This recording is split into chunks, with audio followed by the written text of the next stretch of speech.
Bonjour à tous les amis et bienvenue sur Astro pour Soi, une chaîne d'astrologie qui parle astro pour vous. Sur cette chaîne, j'aide les personnes à comprendre leur dynamique relationnelle, leur schéma affectif, à y voir plus clair dans leur fonctionnement psychique grâce à l'étude de leur thème astral. Aujourd'hui, on se retrouve pour une nouvelle vidéo sur les deux planètes qu'il faut absolument comprendre pour avoir une meilleure compréhension de vos relations.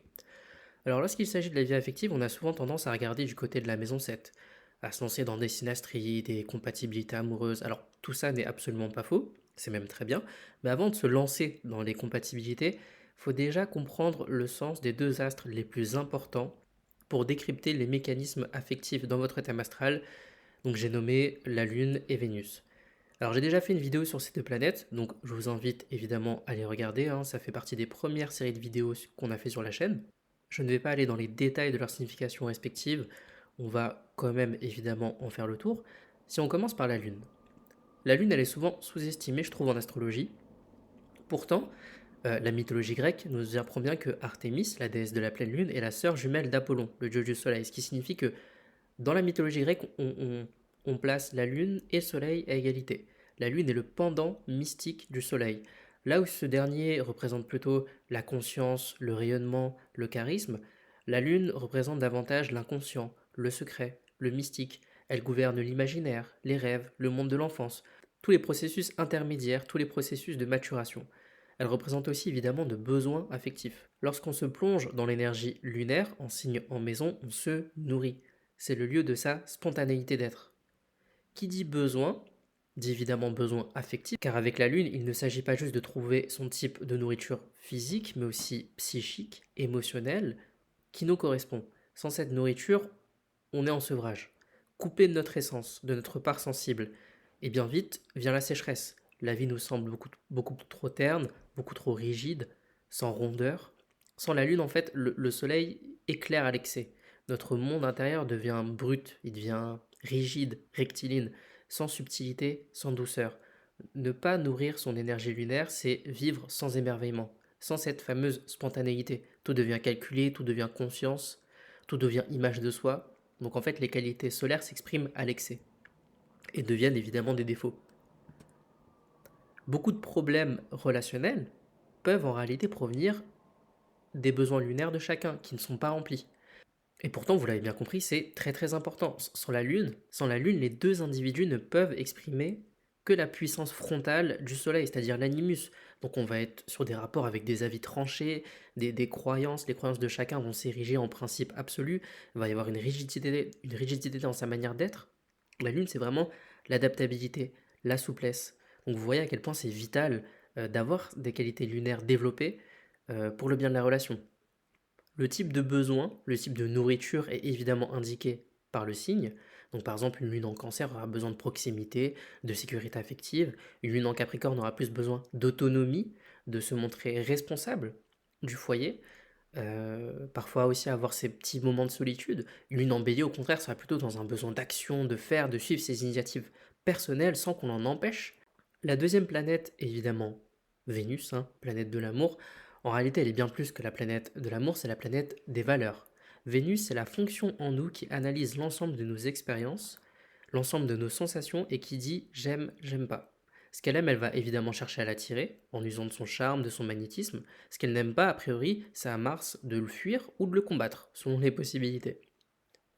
Vénus va décider du type d'expérience que nous attirons à nous et comment on l'attire à nous.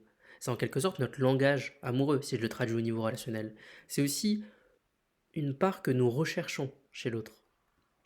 Vénus en Verseau, par exemple, recherche la liberté et parfois aussi avoir cette relation à la fois amoureuse, à la fois détachée, un espèce de mix entre amour, amitié, proximité intellectuelle, pardon.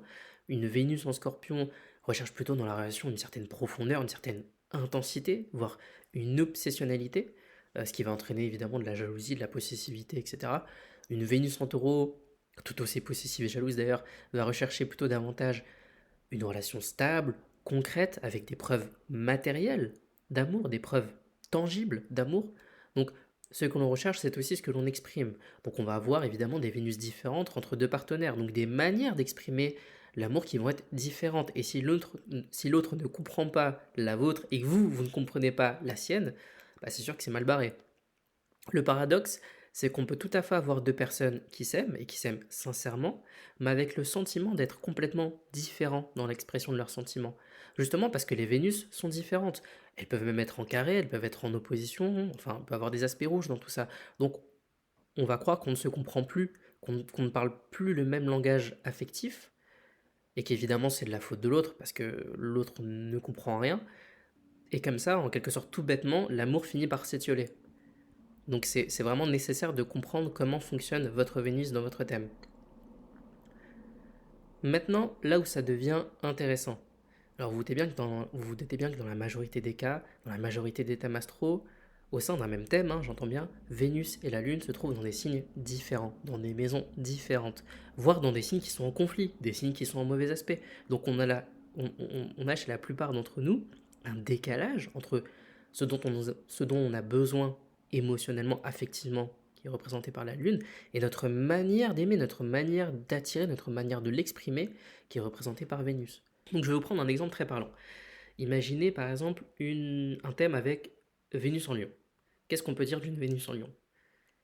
C'est une Vénus qui aime avec chaleur, qui veut exprimer son amour, qui veut partager, qui veut rayonner dans la relation. Il y a chez la Vénus en Lion un certain sens de l'élitisme, c'est vrai, on a des standards amoureux élevés. Le respect et la haute estime ont une place prépondérante dans la relation, sont même des conditions sine qua non à toute forme de relation amoureuse, parce qu'on veut briller, hein, on veut briller d'amour. Maintenant, imaginez que cette même personne dans son thème est par exemple la lune en scorpion. C'est une lune qui a besoin d'évoluer dans l'ombre, qui a des besoins émotionnels profonds, intenses, un attachement très fort, hein, car on vit vraiment les émotions dans ses tripes, et on a peur de perdre l'autre. D'une manière générale, toutes les lunes en signe d'eau recherchent une forme de fusion. Le scorpion est un signe d'eau, il ne fait pas exception à ça. Malgré sa réputation de froideur. Malgré sa réputation de froideur, je vous assure que ce n'est pas une exception. La lune en scorpion, elle prend le natif en tenaille avec des émotions fortes, des émotions extrêmes, et un besoin d'attachement qui est vraiment authentique, donc c'est pas rien. Donc dans cette situation, on a quoi? On a une Vénus en Lion qui nous dit waouh, j'ai envie d'avoir une relation lumineuse, de donner énormément, et une lune en scorpion qui nous dit oui, mais moi je refuse de perdre, je veux vivre intensément, je veux vivre mes émotions dans le secret, je n'aime pas la lumière, car c'est dans l'ombre justement, à l'abri de tous les regards que j'éprouve réellement, que je suis dans une émotion authentique. Pourquoi? Parce que la pensée de la lune en scorpion, c'est de se dire, ce qui est montré et ce qui est affiché à tout le monde, aux yeux des autres, c'est forcément pas quelque chose d'authentique.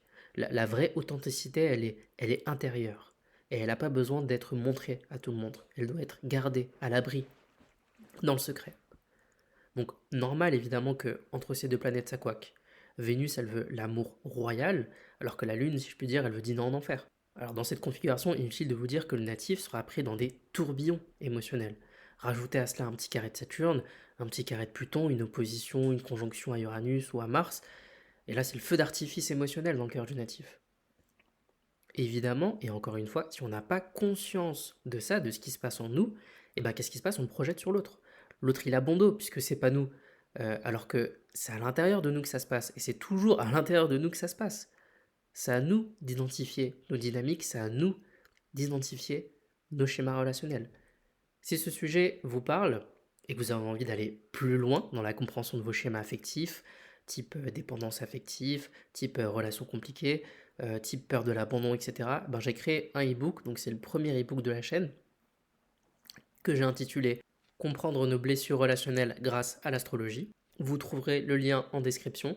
Donc si vous voulez soutenir mon travail, si vous voulez soutenir la chaîne, n'hésitez pas. Ça a été un gros travail, je suis vraiment content de pouvoir vous le proposer enfin. Si cette vidéo vous a plu, n'hésitez pas à lâcher un pouce bleu et un commentaire, j'y répondrai toujours avec plaisir. Et on se retrouve pour une prochaine vidéo. Au revoir.